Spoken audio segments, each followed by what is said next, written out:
အားလုံးပဲမင်္ဂလာပါ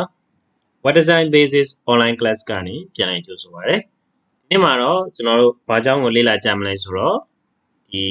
shape တွေဆွဲတဲ့အကြောင်းရယ် animation ပြုလုပ်ပုံအကြောင်းရယ်ကိုလေ့လာရမှာဖြစ်ပါတယ်။ဒါဆိုလို့ရှိရင် Sublime Text လေးကိုဖွင့်လိုက်မယ်ပေါ့နော်။ကဲဟုတ်ပြီကျွန်တော်တို့ file နဲ့ကနေပြီးတော့ new file ကိုယူလိုက်မယ်။ပြီးရင်ပထမဆုံး HTML ဖြစ်အောင်ကျွန်တော်တို့စေလိုက်မယ်။J8.html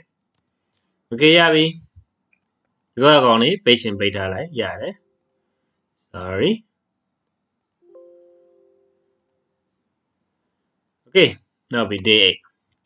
8ဒါဆိုလို့ရှိရင်ကျွန်တော်ရဲ့ဒီမှာဟွာလေးကိုကြည့်လိုက်မယ်သင်ဥစာအုပ်ကလေးကိုနော် drawing shape using SVG တဲ့နော် SVG ကိုအသုံးပြုပြီး shape များရေးဆွဲခြင်းနဲ့ SVG ကဘာလဲဆိုတော့ stand for scalable vector graphic လို့မြင်ရပါတယ် is used to draw shapes with HTML ကိုအသုံးပြုပြီးတော့ shape တွေဆွဲဖို့အတွက်သုံးပါတယ် it offers several methods for drawing path box circle text and graphic image နော် box တွေဆွဲလို့ရတယ် path တွေဆွဲလို့ရတယ်နော်ဗလန်ကြောင်းတွေဆွဲလို့ရတယ် circle text graphic စသဖြင့်ဆွဲလို့ရပါတယ် advantage of SVG is not pixel based SVG ရဲ့အားသာချက်ကဘာလဲဆိုတော့ pixel based မဟုတ်ဘူးတဲ့ so you can magnify infinitely with no loss or quality နော်ကျွန်တော်တို့ကနေဘာပြောတာလဲဆိုတဲ့အခါကျတော့ infinitely ဆိုတာကျတော့ဘာပြောတာလဲဆိုတဲ့အခါကျတော့ကျွန်တော်တို့ကတဲ့ video ရဲ့ no loss or quality ဆုံးရှုံးမှုမရှိဘဲနဲ့ပုံရဲ့ image ကိုကျွန်တော်တို့ magnify လုပ်လို့ရတယ်ပုံကြီးသွားလို့ဒီရဲ့ quality ကျသွားတာဆိုတာမရှိဘူးပုံသေးသွားလို့ quality ကျသွားတယ်ဆိုတာကျွန်တော်တို့ pixel based တွေကကြတော့ဒါဒီ Photoshop တွေပါတက်ဖူးရတူဆိုရင်သိလိမ့်မယ်နော်pixel base ကကြတော့ကျွန်တော်တို့ကနေပြီးတော့ပုံကြီးလိုက်တာနဲ့ပြန်ပုံကြီးသွားတာနဲ့ resolution ကကျကျပါ okay SVG database graphic format ဖြစ်ပါတယ် and SVG image can be up to HTML code with just a basic image tag that include a score attribute pointing to the image ဟုတ်ပြီဒီမှာဆိုလို့ရှိရင်ဒီ image tag ကိုပဲသုံးတာဖြစ်ပါတယ်ကျွန်တော်တို့ image ထည့်တဲ့ image tag src ဆိုပြီးတော့ကျွန်တော်တို့ဒီSVG ပုံလေးတော့ချိဖို့လိုတာပေါ့နော်ဒီမှာ SVG ဟုတ်ပြီ alternate text ကိုပြောတာဒီပြီးသား photo ရေးမယ် height သူ့ရဲ့အမြင့်ကဘယ်လောက်ပေါ့နော်ဒါ height width သတ်မှတ်လို့ရတယ်ဒီမှာ height ကိုပဲရေးလိုက်ဒီပုံလေးကတော့ဒါထည့်ထားပြီးသားဖြစ်ဖို့လိုတယ်ပေါ့နော်ဟုတ်ပြီဒါ SVG ပုံအကြောင်းကိုရှင်းပြတာကျွန်တော်တို့ကဲဟုတ်ပြီ circle ဆွဲမယ် set wine ဆွဲမယ် to draw shape with SVG you first need to create an SVG element SVG element ကိုအရင်ကျွန်တော်တို့ create လုပ်ဖို့လိုတယ်နော် SVG element tag with two attribute width and height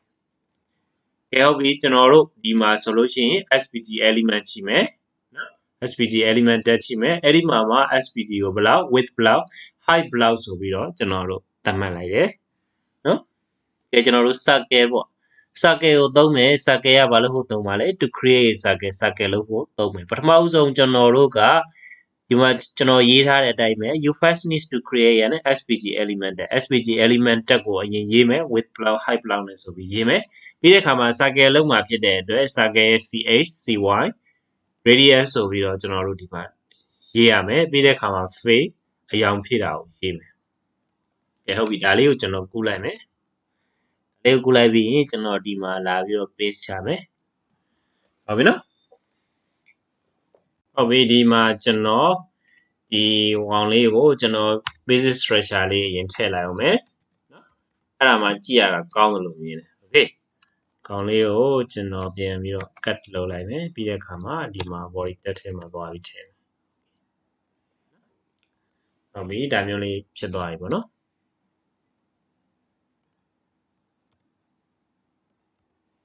Okay SVG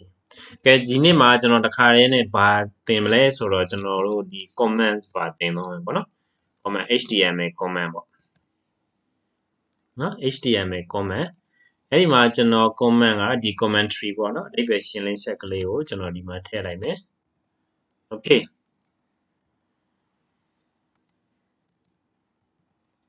the comment ကကြတော့ကျွန်တော်တို့ comment is not disabled on your browser is only help you to write code is only help you at writing code เนาะ and then we can have to each other when we making project ကျွန်တော်တို့ဒီ comment တွေရေးရှင်အပြင်ကျွန်တော်တို့ code ရေးတဲ့အရာမှာကျွန်တော်တို့အကူအညီပေးတယ်ပြီးတော့ကျွန်တော်တို့ project တွေဖွဲ့လိုက်လုပ်တဲ့အခါမှာဒီကိုရေးလိုက်တဲ့ code ကဘာအကြောင်းအရာဖြစ်တယ်ဆိုတာကိုကျွန်တော်တို့ comment လေးရေးထားပေးခဲ့ခြင်းအပြင်အလုပ်လုပ်ရတာပိုပြီးအဆင်ပြေတယ်ကိုတယောက်တည်းလုပ်လို့ရှိရင်လည်းဒီ line တွေအများကြီးကျွန်တော်တို့ coding line တွေအများကြီးနဲ့ရေးတဲ့ခါကြလို့ရှိရင်ကိုကဒီကောင်ကပါလဲဆိုတဲ့ကဥပမာအပြင်တစ်လလောက်ကြာသွားမှဒီကောင်ပြန်ကြည့်တယ်ပေါ့အဲ့ဒီကဒါပါလဲဆိုတာမသိတာလေးဖြစ်နေနော်ဒါသဖြင့်အကျိုးကျေးဇူးတွေအများကြီးရှိပါတယ် comment ကတော့ရေးပေါ့နော်ဒီ comment ကကျွန်တော်တို့ browser မှာပေါ်မှာမဟုတ်ဘူးကျွန်တော်စိတ်လိုက်မယ်လို့လို့ဆယ်နော်စိတ်ပြီးမှကျွန်တော်ရှင်းပြမယ် open browser နှိပ်လိုက်မယ်ဟုတ်ပြီဒီမှာဒါဆို circle လေးရသွားပြီဒါ subwine ဆွဲတာပေါ့နော်ကျွန်တော်တို့ SVGဟုတ်ပြီကျွန်တော်တို့ဒီမှာဆိုလို့ရှိရင်ပထမဆုံး SVG element tag ကိုအရင် create လုပ်ရတယ် SVG open tag close tag open tag ထဲမှာကျွန်တော်တို့က width ကဘယ်လောက် height ကဘယ်လောက်ဆိုပြီးတော့ကျွန်တော်တို့သတ်မှတ်လိုက်တယ်ပြီးတဲ့အခါမှာ circle ဆွဲမှာဖြစ်တဲ့အတွက် circle tag ကိုကျွန်တော်တို့သုံးတယ်ပြီးတဲ့အခါမှာ ch တယ်เนาะ ch ကဘာလဲဆိုတော့ put the center of the circle farther to the right of the screen တဲ့ကျွန်တော်တို့ကနေပြီးတော့ to the right of the screen ရဲ့ညာဘက်ကိုကျွန်တော်တို့ကနေပြီးတော့ radius ဘယ်လောက်ယူတယ်ဆိုတာကိုကျွန်တော်တို့ပြောတယ်ပေါ့နော် distance ဘယ်လောက်ယူတယ်ဆိုတာကိုပြောတယ် sorry distance ဘယ်လောက်ယူတယ်ဆိုတာကိုပြောတာဖြစ်ပါတယ် now cy နဲ့ cy ကကြတော့ push the center of the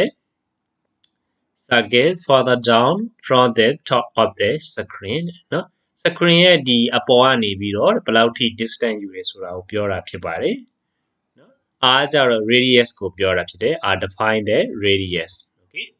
နောက်ပြီးလို့ရှိရင်ဒီမှာ fade ကတော့အရောင်ဖြည့်တာဖြစ်တယ် fade determines the color of our circle ကိုရဲ့ circle ကိုဘာအရောင်ဖြည့်မလဲဆိုတာကိုပြောတာ okay အဲ့နောက်ဒီမှာ stroke ဆိုတာထည့်လို့ရသေးတယ် stroke add an outline to the circle မှာ outline ထည့်မယ်ဆိုလို့ရှိရင် stroke ဆိုတာလေးကိုသုံးပေးရတယ်ကဲဟုတ်ပြီကျွန်တော်ဒီကောင်လေးကိုရှင်းတွဲပြမယ်ဒီမှာဟုတ်ပြီဒီမှာဆိုလို့ရှိရင်ကျွန်တော်တို့ဒီမှာဒါ right ကနေဘယ်လောက်ခွာမယ် top ကနေဘယ်လောက်ခွာမယ်ဆိုတာရှိတယ် okay ကျွန်တော်ဒီကောင်လေးကို chop ပြမယ်50ကျွန်တော် save လိုက်မယ်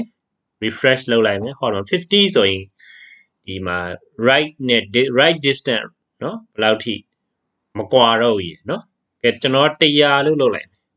တော့ပေါက်မယ်ထင်ပါတယ်ပြီးတော့ save လိုက်မယ်ဒီကောင်လေးကို refresh လုပ်လိုက်မယ်ကျွန်တော်တို့က right to the right ညာဘက်ကို circle ရဲ့ဒီဘက်ညာဘက်ရှမ်းကိုကျွန်တော်တို့ကနေပြီးတော့လောက်ထိကျွန်တော်တို့ဒီ the center of the circle push the center of the circle further to the right of the screen ရဲ့ညာဘက်ကိုဘယ်လောက်ဒီ push လုပ်မယ်ဆိုတော့ကျွန်တော်တို့သတ်မှတ်တာဖြစ်တယ်ဒီမှာဆိုရင်လည်း dot ပေါ့နော် dot ကနေဘယ်လောက်กว่าမလဲကဲကျွန်တော်ကနေပြီးတော့ဒီကောင်မှာ50လို့လုပ်လိုက်မယ်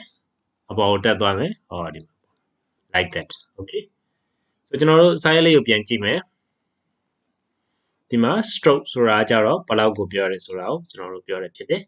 အဲ့ဒီမှာကျွန်တော်မှာ instruction ရှိတယ်ဒါကတော့ကျွန်တော် activity အနေနဲ့လုပ်ခိုင်းမှာပေါ့နော်အဲဒီမှာဆိုလို့ရှိရင်ကျွန်တော်တို့ SVG ကိုသုံးမယ် height ဘယ်လောက်ကျွန်တော်တို့ကနေပြီးတော့ width ဘယ်လောက်ဆိုပြီးတော့သုံးမယ်ဒီအစိမ်းရောင်မျက်လုံးလေးပေါ့နော်နှလုံးလိုချင်တော့ဒီမှာနှစ်ခုလောက်အောင်ပေါ့နော်မျက်လုံးအစိမ်းရောင်လေးမျက်ကမှန်ပုံစံလေးဒီမှာတော့တစ်လုံးလေးပဲလုပ်ခိုင်းတာဖြစ်ပါတယ်ဒါထားလိုက်တော့ပြီးမှကျွန်တော်ပြောပြမယ်အဲလောက်ခိုင်းမှာဟုတ်ပြီကျွန်တော်တို့ rectangle ဆွဲမယ် rectangle ဒီဘက်က rectangle မှာဆိုလို့ရှိရင် rectangle ရဲ့အတူကောက် RECT rectangle used to create a rectangle ဆွဲဖို့အတွက် rectangle ကိုသုံးပါတယ်ကဲဟုတ်ပြီကျွန်တော်ဒီကောင်လေးကို copy ကိုလိုက်မယ် copy ကိုလိုက်ပြီးတဲ့အခါမှာကျွန်တော်ဒီမှာဆွဲမယ် okayပြီးတဲ့အခါမှာကျွန်တော်ဒီမှာဆွဲတော့မယ်ပေါ့ okay အဲ့လိုဆိုလို့ရှိရင်ဒီမှာကျွန်တော်တို့ဒါမျိုးလေးရှိမယ်ဟုတ်ပြီဒီမှာဆိုလို့ရှိရင်လည်း SVG width ဘလောက် height ဘလောက်ဆိုပြီးရှိတယ် rectangle ဖြစ်တဲ့အတွက် rect ဆိုတဲ့ tag ကိုသုံးတယ် width ကကြတော့ဒီမှာဆိုလို့ရှိရင်300 height က300 height က100 x y ဆိုပြီးတော့စသဖြင့်ရှိတယ် fake green နော် rectangle ဆွဲတာဖြစ်ပါတယ်ဟုတ်ပြီကဲဟုတ်ပြီဒါလေးခဏဖျောက်ထားမယ် ကဲပြီကျွန်တော်ဒီမှာဒါလေးကိုကျွန်တော်တို့ကြည့်မယ် SVG with height ဒါပထမဆုံး SVG element tag ကိုဒီ create လုပ်ရမယ်ဒါသိပြီးသွားပြီ rectangle ကိုသုံးတယ် with rectangle ဆွဲမှာဖြစ်တဲ့အတွက် width ကဘယ်လောက်ရှိရမယ် height ကဘယ်လောက်ရှိရမယ်ဆိုတာကျွန်တော်တို့သတ်မှတ်တယ်ဒီမှာ xy okay ဒါလေးကိုကျွန်တော်အရင်စေ့လိုက်မယ်စေ့ပြီးမှကျွန်တော်ရှင်းပြတာပို့ပြီးတော့ထင်သာမြင်သာဖြစ်မယ် okay sorry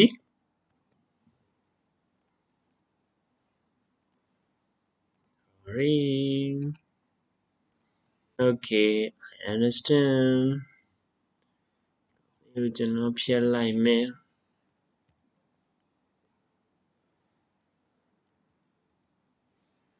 open right click ခေါက်မယ် open in browser ဟုတ်ပြီဒီမှာကျွန်တော်ကနေပြီးတော့ဒါဖန်တီးလိုက်ပြီပေါ့နော်ဟုတ်ပြီကျွန်တော်ဒီနေရာမှာအမှားတွေ့သွားပြီကျွန်တော်ဒီနေရာမှာကျွန်တော် copy paste လုပ်လိုက်တာမို့လို့ open inverted comma close inverted comma မှားနေဟုတ်ပြီနော်အဲ့တော့ဒါလေးကိုကျွန်တော်ပြန်ဖြတ်လိုက်မယ်